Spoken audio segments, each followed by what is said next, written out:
Okay so मुझे anime देखते हुए कुछ 2-2.5 साल हो चुके हुए हैं और मैंने इस टेन्योर के अंदर अराउंड 130 एनिमेज देख लिए हुए हैं। जी हाँ, इससे साबित होता है कि मैं कितना ज़्यादा वेला हूँ। और मुझे इस टॉपिक के ऊपर काफ़ी ज़्यादा कमेंट्स भी आ रहे थे कि मैं अपने टॉप 10 एनिमेज के बारे में बताऊँ। तो here I am talking about my top 10 animes जो कि मैंने अभी तक देखे हैं। अब वीडियो में आगे बढ़ने से पहले एक रिक्वेस्ट है कि अगर आपने अभी तक हमारा ये चैनल सब्सक्राइब नहीं किया तो यार प्लीज़ सब्सक्राइब कर लो। आई मीन इतनी ज़्यादा मैं वीडियोस डालता हूँ और आप लोग देख तो लेते हो लेकिन सब्सक्राइब नहीं करते, तो प्लीज़। अब इस वीडियो के अंदर मेरे लिए इन एनिमेज को लिस्ट करना बहुत ज़्यादा मुश्किल काम था, तो इसीलिए तुम लोग इसकी लिस्टिंग के अंदर इतना ज़्यादा मत जाओ। Let's start with number 10। अब नंबर 10 में मैंने 2 एनिमेज रखे हुए, जिनमें से पहला एनिमे अभी रिसेंटली आया था और उसने जिस तरह की फैन फॉलोइंग कमाई है, आई मीन मैं बात करूँ fragrant flowers blooms with dignity का। आई मीन इतना प्यारा एनिमे है ये। आप इसकी स्टोरी को पकड़ लो, इसकी एनिमेशन को पकड़ लो, इसके अंदर जो हमें स्कूल रोमांस दिखाया हुआ है कहीं से भी वो अनरियल नहीं लगता। हमारा मेल कैरेक्टर इतना अच्छा बनाया हुआ और मेन फीमेल के बारे में तो हम बात ना ही करें तो अच्छा ही होगा, इतना ज्यादा क्यूट बनाया हुआ उसको। अब जो दूसरा एनिमे इस लिस्ट के अंदर है उसको लेके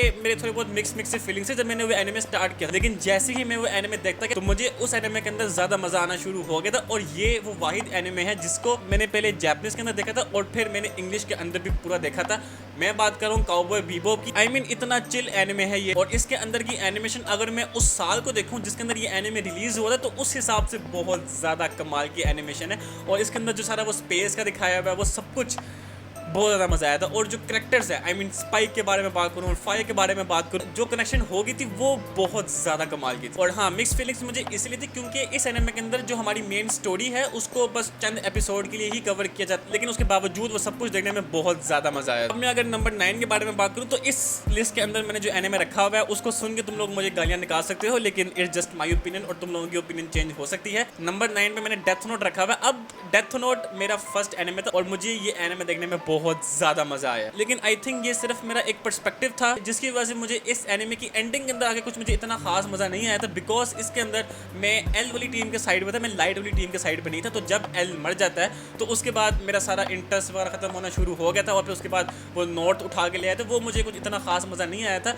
लेकिन उसके बावजूद डेथ नोट मुझे काफी ज़्यादा अच्छा लगा, इसीलिए मैंने इसको 9 पे रखा हुआ है। अब जो नंबर 8 पे मैंने एनिमे रखा हुआ उसको वैसे मैं डेथ नोट के साथ रख सकता था, लेकिन मुझे वो एनिमे ज़्यादा अच्छा लगा था। उसके अंदर की स्टोरी, उसके अंदर की मैनिपुलेशन, उसके अंदर का जो सारा सीन बैठा हुआ था वो मुझे बहुत ज़्यादा अच्छा लगा था। मैं बात करूँ मॉन्स्टर एनिमे की। अब ये एनिमे मैंने काफ़ी टाइम पहले देखा था। मॉन्स्टर को लेके मैं ये कहना चाहता हूँ कि मॉन्स्टर की स्टोरी काफ़ी ज़्यादा अच्छी है, लेकिन इसके लिए आपको काफ़ी ज़्यादा पेशेंस रखना पड़ेगा। लेकिन जब मॉन्स्टर डिलीवर करने पे आता है तो वो सबको पीछे छोड़ देता है। आई मीन इसके अंदर जो हमारा मेन मैनिपुलेटर जोहान होता है, आई मीन जिस तरह की वो मैनिपुलेशन करता है it's out of this world. अब नंबर 7 में भी मैंने 2 एनिमेस रखे हुए, जिनमें से पहले एनिमे का नाम सुन के तुम लोग मुझे दोबारा से गालियाँ निकाल सकते हो, लेकिन again it's just my opinion. और उस एनिमे का नाम है स्टाइन्स गेट। अब स्टाइन्स गेट मुझे बहुत ज़्यादा अच्छा लगा था, लेकिन सिर्फ इसका मुझे सीजन 1 बहुत ज़्यादा अच्छा लगा था। और अगर मैं इसके सीजन 2 के बारे में बात करूं तो वो मुझे कुछ इतना खास अच्छा नहीं लगा था। आई मीन अगर स्टाइन्स गेट का सिर्फ सीजन 1 होता तो मैं इसको आराम से अपने टॉप 5 या टॉप 3 में मैं रख सकता था। बाकी मैंने स्टाइन्स गेट के ऊपर एक डिटेल वीडियो बनाई हुई है, तुम लोग वो जाके देख सकते हो। अब दूसरा एनिमे जो इस लिस्ट के अंदर, आई मीन सिर्फ 12 एपिसोड का वो एनिमे है और उन 12 एपिसोड के अंदर इन्होंने जो हमें दिखा दिया था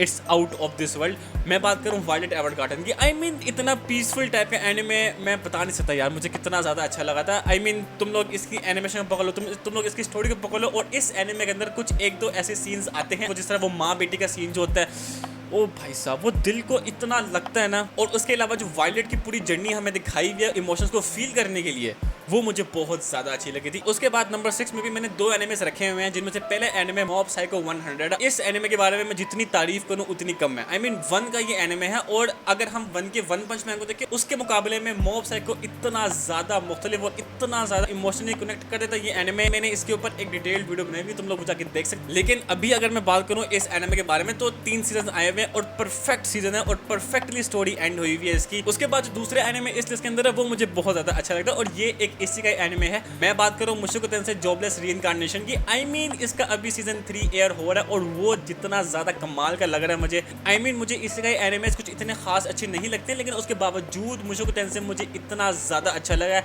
आई मीन इसके अंदर की स्टोरी और वो रूडियस का पूरा जो करेक्टर बिल्ड होता है, आई मीन ठीक है वो आहिस्ता आहिस्ता मुफ्ती तारिक मसूद बन रहा है, लेकिन उसके बावजूद जो उसका करेक्टर डेवलप हुआ है इस एनिमे के अंदर वो मुझे बहुत ज़्यादा अच्छा लगा। अब उसके बाद हम टॉप 5 एनिमेस में आ चुके हैं। अब अगर मैं नंबर 5 के के बारे में बात करूँ तो नंबर 5 में भी मैंने 2 एनिमेस रखे हुए हैं, जिनमें से पहला एनिमे एक स्पोर्ट्स एनिमे है और ये मेरा पहला स्पोर्ट्स एनिमे था और ये मुझे बहुत ज़्यादा अच्छा लगा। मैं बात कर रहा हूँ हाईक्यू की। अब हाईक्यू एक वॉलीबॉल एनिमे है। हाईक्यू के अंदर की एनिमेशन इतनी ज़्यादा कमाल की हुई है, आई मीन जहाँ पे एनिमेशन की जरूरत होती है वहाँ पे हाईक्यू फुल ऑन एनिमेशन करता है। अब उसके बाद जो दूसरा एनिमे इस लिस्ट के अंदर है, उस एनिमे को लेकर मैं बिल्कुल बाइस्ड हूँ और वो मैंने बस अपनी पसंद के लिए रखा हुआ है। मैं बात करूँ चेनसा मैन की। अब ठीक है, मैं बात मानता हूँ कि चेनसा मैन का एनिमे तुम लोगों को मे भी इतना अच्छा ना लगे, लेकिन बिकॉज मैंने इसकी मांगा पढ़ी हुई है और अभी जो इसकी रेजे मूवी आई थी वो मुझे इतनी ज़्यादा कमाल की लगी थी। और भाई तात्सुकी फुजिमोतो मेरा वन ऑफ द फेवरेट मांगा का और मुझे उस बंदे के वर्क बहुत ज़्यादा अच्छे लगते हैं। आई मीन मैंने उसकी सारी वन शॉट मांगा पढ़ी हुई है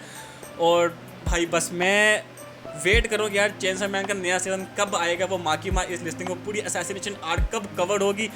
आई एम वेरी एक्साइटेड। उसके बाद नंबर 4 के अंदर भी मैंने 2 एनिमेस रखे हैं, जिनमें से पहला एनिमे जब मैंने उस एनिमे को स्टार्ट किया था तो मैंने बिल्कुल भी ये एक्सपेक्ट नहीं किया था कि यार मुझे ये एनिमे इतना ज़्यादा अच्छा लग जाएगा। बाय द वे मैं बात करूँ रीज़ीरो की। अब रीज़ीरो स्टार्ट करने से पहले मैंने सिर्फ ये सुना हुआ था कि इसका मेन कैरेक्टर फुल रोता रहता है, तो इसीलिए स्टार्ट करते हुए मुझे कुछ इतनी अच्छी फीलिंग नहीं आ रही थी। उसके बाद ये है भी इसी का टाइम ट्रैवलिंग एनिमे, लेकिन जब मैंने ये एनिमे स्टार्ट किया था तो उसके अंदर जब सीन्स आना शुरू हुए थे तो ओ भाई साहब मुझे ये एनिमे इतना ज़्यादा अच्छा लगना शुरू हो गया था। और उसके बाद रीज़रो की मुझे एक खूबसूरत चीज़ ये लगी थी कि इसके अंदर इन्होंने जिस तरह टाइम ट्रैवलिंग और पैराडॉक्स को एक्सप्लेन किया था वो मुझे बहुत ज़्यादा अच्छा लगा था। उसके बाद जो दूसरा एनिमे इस लिस्ट के अंदर है वो भी मैंने बिल्कुल भी एक्सपेक्ट नहीं किया था कि वो मुझे अच्छा लगेगा, बिकॉज वो एक फैंटेसी टाइप का एल्व्स वगैरह टाइप का वो एनिमे है और मुझे ये फैंटेसी मैजिक कुछ इतने खास अच्छे नहीं लगते हैं। मैं बात करूँ फ्रेरन एनिमे की, और ये एनिमे मुझे अभी तक सबसे ज़्यादा पीसफुल एनिमे लगा, बिकॉज इसके अंदर की animation I mean mad house पूरा ऑल इन किया है इसकी एनिमेशन को लेके। और फ्रेरन के बारे में मैं ये कहना चाहता हूँ कि यार ये एनिमे ये एक ऐसा एनिमे है जो कि तुम लोगों को अपनी ज़िंदगी के अंदर एक दफ़ा तो ज़रूर देखना चाहिए। अब हम टॉप 3 के अंदर आ चुके हैं और वीडियो काफ़ी ज़्यादा लंबी होगी तो मैं जल्द इसको बस खत्म करूँगा। नंबर 3 के अंदर भी मैंने 2 एनिमेस रखे हुए हैं और वो दोनों मुझे बहुत ज़्यादा अच्छे लगे थे। पहला एनिमे तो मैं कहता हूँ मुझे इतना ज़्यादा अच्छा लगा था और उसके अंदर की मैनिपुलेशन वो मुझे इतनी ज़्यादा अच्छी लगी थी।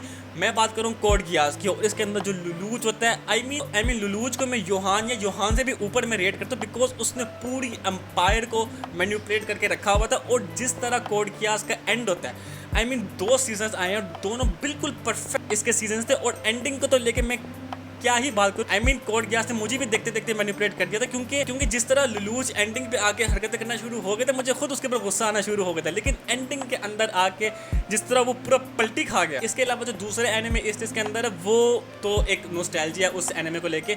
मैं बात करूँ ड्रैगन बॉल की और मैं इसके अंदर ड्रैगन बॉल मांगा के बारे में बात करूँ जिसके अंदर ड्रैगन बॉल और Dragon Ball Z, I mean Toriyama sir ने ऐसा एनिमे बना दिया जो कि आज भी लोग देखते हैं तो इतना ज्यादा इंजॉय करते हैं इस एनिमे को। अब उसके बाद नंबर 2 के अंदर भी मैंने 2 एनिमे रखे हुए हैं और इनमें से पहले एनिमे का नाम सुन के तुम लोग मुझे गालियां निकाल सकते हो, लेकिन it is what it is. मैं बात कर रहा हूँ अटैक ऑन टाइटन की। अब अटैक ऑन टाइटन के बारे में मैं जितनी भी बात करूँ उतनी कम है। आई मीन अगर मैं इसकी स्टोरी के बारे में बात करूँ, इसके फाइट्स के बारे में बात करूँ, इसके अंदर रोमांस के बारे में बात करूँ, इसके अंदर मैं इमोशंस के बारे में बात करूँ, इसके अंदर मैं प्लॉट ट्विस्ट के बारे में बात करूँ, each and everything is top notch. लेकिन नंबर 1 के अंदर जो मैंने एनिमे रखे हैं वो मेरे लिए अटैक ऑन टाइटन से ज़्यादा अच्छी है और मुझे वो एनिमे देखने में अटैक ऑन टाइटन से ज़्यादा मज़ा आया। और नंबर 2 में जो दूसरे एनिमे है वो तो मैं कहता हूँ मुझे इतना ज़्यादा अच्छा लगता है। अभी उसका लास्ट सीजन आ रहा है और जो हाइप मची हुई है उस एनिमे को लेके it just out of this world. मैं बात करूँ ब्लीच की और आई मीन ब्लीच ने जो अनएक्सपेक्टेडली मुझे इम्प्रेस किया था, बिकॉज मैंने बिल्कुल भी एक्सपेक्ट नहीं किया था यार ब्लीच मुझे इतना ज़्यादा अच्छा लगेगा। बिकॉज ब्लीच के बारे में लोग इतनी खास बातें नहीं करते, लेकिन ब्लीच इतना ज़्यादा मज़े का एनिमे है। इसके अंदर की फाइट्स, इसके अंदर का जो पूरा पावर सिस्टम है, bankai shikai, each and everything is out of this world. और जितने ओरा फार्मर्स ब्लीच के अंदर भरे हुए हैं ना, आई डोंट थिंक इतने ओरा फार्मर्स और किसी एनिमे के अंदर बड़े होंगे। अब हम आ गए अपने नंबर 1 में और नंबर 1 के अंदर भी मैंने 2 एनिमे रखे हैं, जिनमें से पहला एनिमे अगर तुम लोग मुझे काफी टाइम से देखते हुए आ रहे हो तो तुम लोगों को पता होगा कि मैंने कौन से 2 एनिमेस रखे होंगे, जिनमें से पहला एनिमे विनलैंड सागा है। अब विनलैंड सागा मुझे बहुत ज़्यादा अच्छा लगा बिकॉज इसके अंदर की जो कैरेक्टर डेवलपमेंट हुई है वो मुझे बहुत ज़्यादा अच्छी लगती है। बिकॉज जिस तरह विलेन सागा के सीजन 1 के अंदर हमें थॉरफिन दिखाया फुल बदला लेने वाला और लड़ने मरने वाला, और सीजन 2 के अंदर जिस तरह वो शिफ्ट होता है एक इंसिडेंट को लेकर जो कि सीजन 1 की लास्ट एपिसोड के अंदर होता है, उसके बाद जिस तरह उसका डेवलपमेंट आता है, मैं कहता हूँ यार लोगों को इसका सीजन 2 इतना अच्छा नहीं लगता, लेकिन मुझे इसका सीजन 2 ज्यादा अच्छा लगा और मैं इसके सीजन 2 को 10 आउट ऑफ 10 ही रेट करता हूँ हमेशा। और दूसरे एनिमे जो इस लिस्ट के अंदर है वो मैं कहता हूँ कि उस जैसा एनिमे अभी तक ना बना है ना बन सकता है आगे। It's just my opinion